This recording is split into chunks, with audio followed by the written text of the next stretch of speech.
Mis hermanos, feliz día, les habla Teo Hernández. Hoy día voy a compartirles, mis hermanos, la historia del santo Beato Miguel Pro, mártir jesuita mexicano del año 1927. Vamos a escuchar con mucha atención, mis hermanos, la historia de este santo, un santo paisano que pues espero nos ayude mucho, mis hermanos, para nosotros también trabajar en la santidad. Comencemos pues. Dice así: el Padre Pro es un santo del siglo XX. Murió en 1927 y fue beatificado por el Santo Padre Juan Pablo II en 1988. Nació en Guadalupe, México, el 13 de enero de 1891. Siendo muy niño, se intoxicó al comer unas frutas pasadas y estuvo al borde de la muerte. La mamá lo llevó ante la imagen de la Santísima Virgen María y lo encomendó con toda su fe, y el niño se curó prodigiosamente. De jovencito es sumamente inquieto, muy alegre, trabajador y optimista, pero pone toda la casa en revolución. Un día oye que la mamacita, llena de angustia, exclama: «Oh Dios mío, convierte a este hijo mío». Y el joven, que amaba inmensamente a la buena mamá, le da un abrazo y le dice: «Mamá, mi segundo nombre es Agustín, y San Agustín fue un gran convertido. Ya verás que yo también me voy a convertir». Y desde aquel día mejoró notablemente su conducta. Le encanta la música y la declamación. Al escucharle sus discursos en las veladas estudiantiles, las ancianitas dicen: «Este sí que servirá para sacerdote predicador». Con sus hermanos y hermanas, son 7 en total, organiza una pequeña orquesta que ameniza las reuniones del barrio. Su papá tiene una mina, y Miguel, al charlar con los obreros, va conociendo los problemas del pueblo pobre y se va encariñando con los más necesitados. Le agrada más la acción que el estudio. Ayuda a su padre en la administración de los negocios, pero sigue sus estudios regularmente. A los 20 años siente un gran vacío. Necesita de alguien que lo dirija espiritualmente. Se da cuenta de que él solo no logrará atinar con el camino de la perfección y de la santidad. Afortunadamente, un padre jesuita lo invita a una convivencia de 3 días, y allí encuentra paz y luces espirituales. Un día tiene un grave accidente. Al pasar por una carrilera, se le queda un pie trabado entre los rieles, y ya viene el tren. Invoca a la Santísima Virgen y logra sacar el pie, precisamente cuando el tren está por llegar. En acción de gracias le ofrece a la Virgen María el sacrificio de no tratar con muchachas durante 1 año, y lo cumple. Desde su encuentro con los padres jesuitas, Miguel ha cambiado totalmente. Ahora ya es más meditador y menos superficial. Su hermana se va de religiosa y él siente también un gran deseo de entrar en una comunidad. Los jesuitas lo aceptan para su noviciado o año de preparación para entrar en la congregación. En 1911 se va al noviciado de los jesuitas. Para su alma tan inquieta, aquella quietud y serenidad del noviciado se le vuelve supremamente dura. El padre maestro de novicios lo invita a resistir siquiera por 6 meses, y entonces Miguel, que todo lo que hace lo hace con toda su alma, se dedica de lleno a la oración, a la meditación y a las buenas lecturas, y llega a ser un novicio muy alegre y muy simpático, pero también muy piadoso y cumplidor de sus deberes. En 1913 hace sus votos o juramentos de pobreza, castidad y obediencia, y queda admitido como jesuita. La comunidad de los padres jesuitas fue fundada por San Ignacio de Loyola hacia el año 1550 y es la comunidad religiosa de varones más numerosa en el mundo.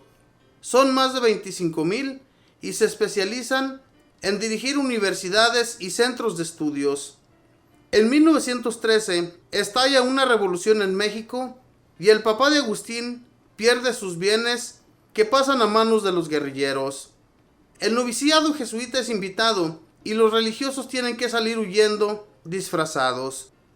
Miguel viaja disfrazado de charro y por entre maizales y montes logra llegar a Guadalajara. Los superiores, viendo el peligro que corren los jóvenes novicios, los envía a Estados Unidos a seguir sus estudios. Pero el no saber inglés les trae muchas molestias y entonces los envía a España, país neutral, donde la Primera Guerra Mundial 1914-1918. Aprovechando sus cualidades naturales, Miguel hace de payaso, actor, equilibrista y caricaturista, y así distrae mucho a los demás compañeros y hasta los superiores en aquellos años de horribles angustias mundiales. Llega la terrible gripe asiática en 1917, que lleva al sepulcro a miles y miles de personas, y entonces Miguel se va a los salones donde yacen montones de enfermos con fiebre y los distrae muy sabrosamente con sus presentaciones cómicas. Los enfermos piden frecuentemente que les envíen al joven seminarista para que los distraigan aquellas horas monótonas de su enfermedad. Los domingos y festivos va a los barrios pobres a enseñar catecismo a los niños y se encariña grandemente con esta pobre gente abandonada. Los jesuitas lo envían a Bélgica para que vea cómo trabajan los sacerdotes con los obreros, y luego a París para que conozca los apostolados sociales de la iglesia. Así se va encariñando más y más con el apostolado entre los más pobres. Pasa noches sin dormir a causa de un fortísimo dolor en el estómago. Solo se consuela rezando. Al fin descubre que es una úlcera y la opera. Se establece y es ordenado sacerdote en 1925 y enviado otra vez a su patria de México, donde la persecución a la iglesia es espantosa.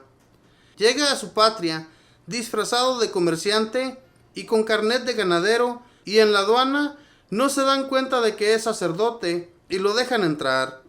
El perseguidor, el presidente Calles, ha jurado acabar con la religión católica y prohíbe toda actividad a favor de la religión. Los católicos se unen y se proponen defenderse y fundan la Liga para la Defensa de la Religión. Nombran como capellán al padre Pro.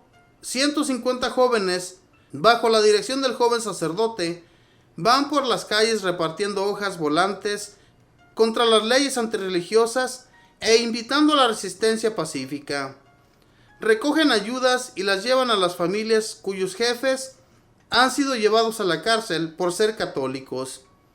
El padre Pro va por las casas celebrando la Eucaristía, disfrazado de vendedor o de médico, etc. Viaja en bicicleta como un mensajero y organiza un grupo de 400 catequistas para enseñar la religión. Los policías son 10,000, pero no logran capturarlo. Un día el padre Pro va en un taxi y se da cuenta de que la policía lo viene siguiendo. Le dice al taxista: siga viajando despacio, pero no se detenga. Yo me lanzo del auto en movimiento. Y se lanza al pavimento. Se hace que anda borracho de lado a lado por la calle. Los policías, al creer que es un borracho, siguen adelante diciendo: ese no puede ser un sacerdote. Otro día en una droguería, al ver que la policía viene en su busca, toma del brazo a una señorita y como un par de novios se aleja de allí, sin que la policía pueda sospechar que es el sacerdote que están buscando. En plena persecución dicta en Ciudad de México una tanda de retiros por 3 días a un gran número de sirvientas, y ninguna cuenta a la policía que ese es el famoso padre Pro. Disfrazado de mecánico, va a los garajes y talleres a dar conferencias de la religión a los obreros, y vestido a la última moda, llega a la casa de los ricos a dictar conferencias de religión a las señoras ricas allí reunidas. Sus grandes devociones son la Eucaristía, el Espíritu Santo y la Santísima Virgen. Celebra la misa con gran devoción, aunque siempre a escondidas, porque el gobierno anticatólico ha prohibido la celebración. Lleva la comunión a los católicos que están prisioneros y con obsequios a los guardias de la cárcel consigue que los traten mejor. Les lleva regalos cada vez. Respecto al Espíritu Santo exclama: yo por mi poca instrucción debería decir negro, y digo blanco en mis charlas, porque confío en el Divino Espíritu y Él me ilumina siempre lo que debo decir. Y en cuanto por la Santísima Virgen, sentía por ella el afecto de un buen hijo hacia la mejor de las madres, y la Madre de Dios lo libró y le salvó la vida muchísimas veces, porque los peligros eran todos los días y a todas horas. Al fin, el presidente Calles, al saber que el gran movimiento católico, que tenía como lema "Viva Cristo Rey", y que por eso eran llamados cristorreyeros, tenía como jefe principal al padre Pro, ordenó que lo pusieran preso, inventando que era un revolucionario responsable de atentados, siendo que jamás nuestro santo apoyó ninguna acción violenta contra el gobierno. A su misma hermana le decía: rezo por el presidente Calles con el cariño que rezo por mi madre. Lo llevaron a la cárcel y le dictaron sentencia de muerte. Antes de ser fusilado le dijeron que expusiera su último deseo: quiero que me dejen unos momentos para rezar y encomendarme al Señor. Y en el momento en que le iban a disparar, extendió sus brazos en cruz y gritó: ¡Viva Cristo Rey! Y murió mártir por defender la santa religión católica. Era en noviembre de 1927. Cuando el presidente Calles estaba moribundo, sintió un gentío que desfilaba por frente de su habitación. Preguntó al secretario qué era aquello, y el otro le respondió: son miles y miles de católicos que desfilan cantando, rezando y gritando: ¡Viva Cristo Rey! El perseguidor exclamó tristemente: nos vencieron, y murió. La sangre de los mártires es semilla de nuevos cristianos, decían los antiguos. El padre Pro derramó su sangre por defender la religión de Cristo, y ahora en México el catolicismo es la religión de inmensa mayoría y sigue progresando admirablemente con la bendición de Dios. Valeroso padre Pro, te rogamos por todos los que extienden la religión en el mundo, que gasten todas sus energías en hacer amar y conocer siempre más y más a Cristo Jesús. Si estos y aquellos pudieron llegar a la santidad, ¿por qué no voy a poder llegar también yo? Estas fueron palabras de San Agustín. Y este santo admiraba a San Agustín. Hermanos, en realidad que en México esta persecución de los cristeros, los que creían en Cristo, que anduvieron propagando la fe, en primer lugar este santo, que su padre era muy acomodado, tenía dinero, siempre se dedicó, siempre tuvo el deseo de ser un sacerdote y entró en la comunidad de los jesuitas. Aunque sufrieron mucho, tuvieron que ser perseguidos.